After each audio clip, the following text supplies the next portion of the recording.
जय श्री राम भाइयों। हमने पिछले 2 वीडियो में श्रीमद् भगवत गीता के 2 अध्यायों का महात्म्य सुना है और दोनों ही वीडियो में हमने देखा कि कैसे पापी से पापी भी मनुष्य श्रीमद् भगवत गीता का प्रथम और द्वितीय अध्याय का पाठ और अभ्यास करने से कैसे पापों से मुक्त हो जाता है। उसी कड़ी में हम श्रीमद् भगवत गीता के तीसरे अध्याय का महात्म्य बताने जा रहे हैं। तो चलते हैं जानने के लिए श्रीमद् भगवत गीता के तीसरे अध्याय का महत्व। श्रीमद् भगवत गीता का महात्म्य बताने के लिए माता लक्ष्मी और भगवान विष्णु का संवाद चल रहा है।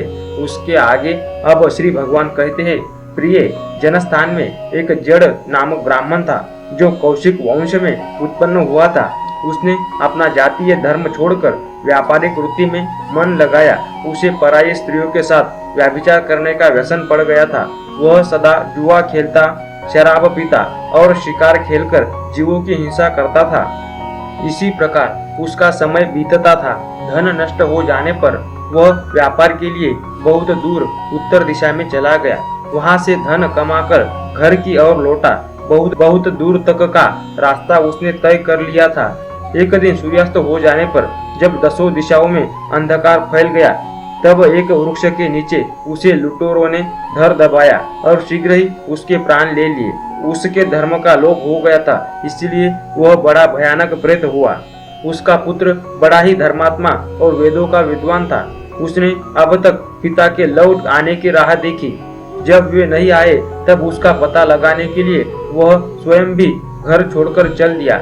वह प्रतिदिन खोज करता, मगर राहगीरों से पूछने पर भी उसे उनका कुछ समाचार नहीं मिला था। तदनंतर एक दिन एक व्यक्ति से उसकी भेंट हुई जो उसके पिता का सहायक था।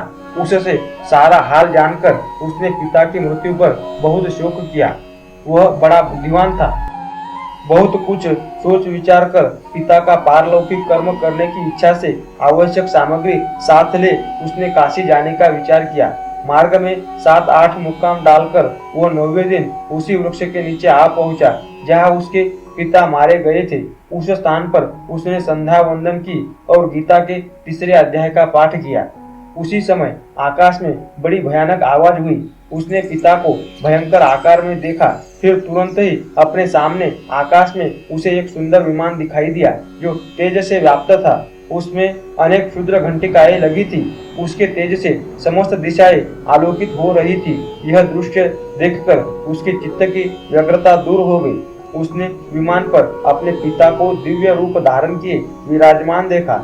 उनके शरीर पर पीतांबर शोभा पा रहा था और मुनिजन उनकी स्तुति कर रहे थे। उन्हें देखते ही पुत्र ने प्रणाम किया। तब पिता ने भी उसे आशीर्वाद दिया। तत्पश्चात उसने पिता से यह सारा वृत्तांत पूछा। उसके उत्तर में पिता ने सब बातों को बताकर इस प्रकार कहना आरंभ किया।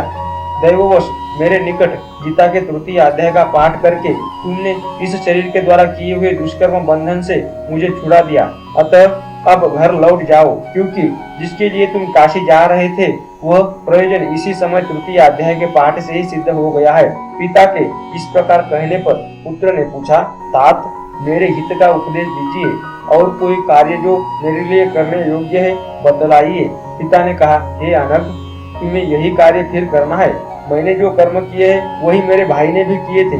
इससे वे घोर नरक में पड़े हैं। उनका भी तुम्हें उद्धार करना चाहिए तथा मेरे कुल के और भी जितने भी लोग नरक में पड़े हैं उन सबका भी तुम्हारे द्वारा उद्धार हो जाना चाहिए। यही मेरा मनोरथ है बेटा।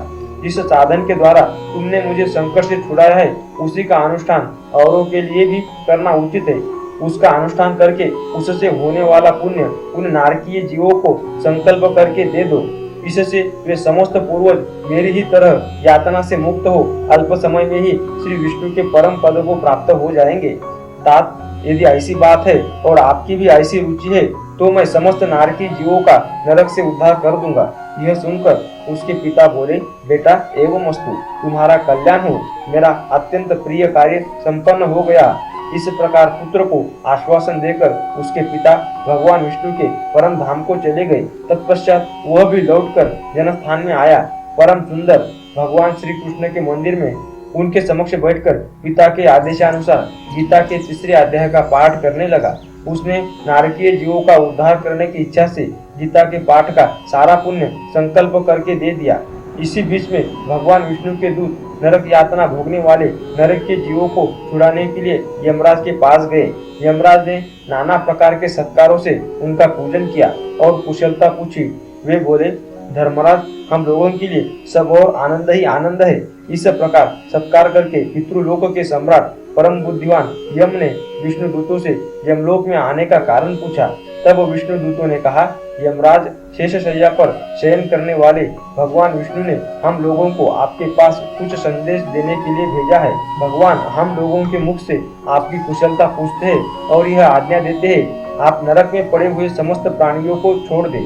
अमित तेजस्वी भगवान विष्णु का यह आदेश सुनकर यम ने मस्तक झुकाकर उसे स्वीकार किया और मन ही मन कुछ सोचा। तत्पश्चात नारकीय जीवों को नरक से मुक्त देखकर उनके साथ ही वे भगवान विष्णु के वास स्थान को चले।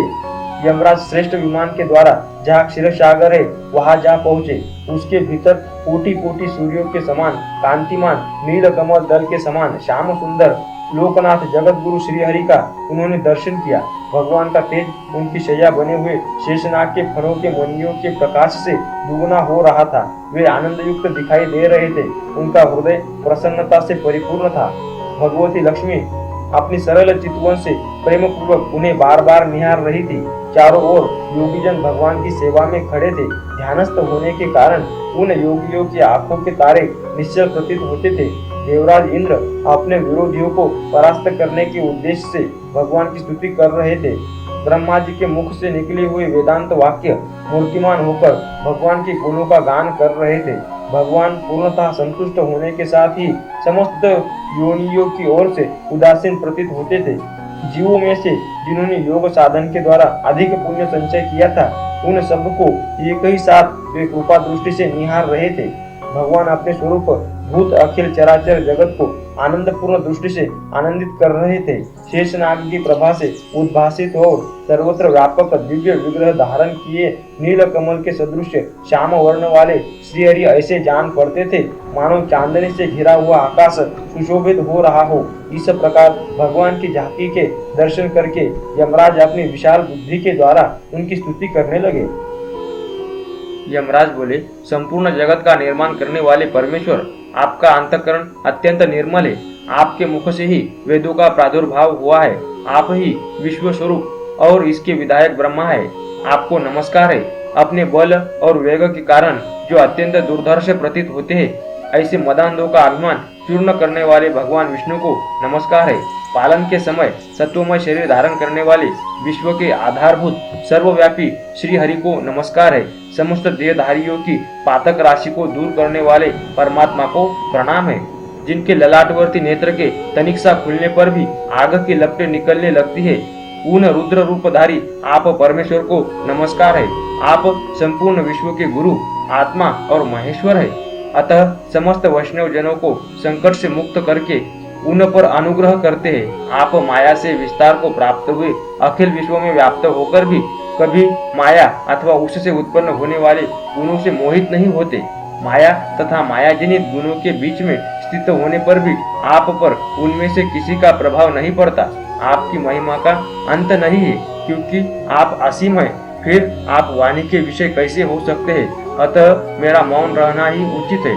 इस प्रकार स्तुति करके यमराज ने हाथ जोड़कर कहा, जगत गुरु, आपके आदेश से इन जीवों को गुणरहित होने पर भी मैंने छोड़ दिया है।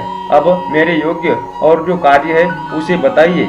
उनके योग कहने पर भगवान मधुसूदन मेघ के समान गंभीर वाणी द्वारा मानो अमृत रस से सिंचते हुए बोले, धर्मराज, तुम सबके प्रति समान भाव रखते हुए लोगों का पाप से उद्धार कर रहे हो। तुम पर देहधारियों का भार रखकर मैं निश्चिंत हूँ।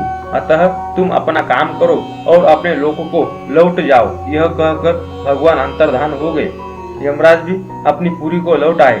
तब वह ब्राह्मण अपनी जाति के और समस्त नारकी जीवों का नरक से उद्धार करके स्वयं भी श्रेष्ठ विमान द्वारा श्री विष्णु धाम को चला गया।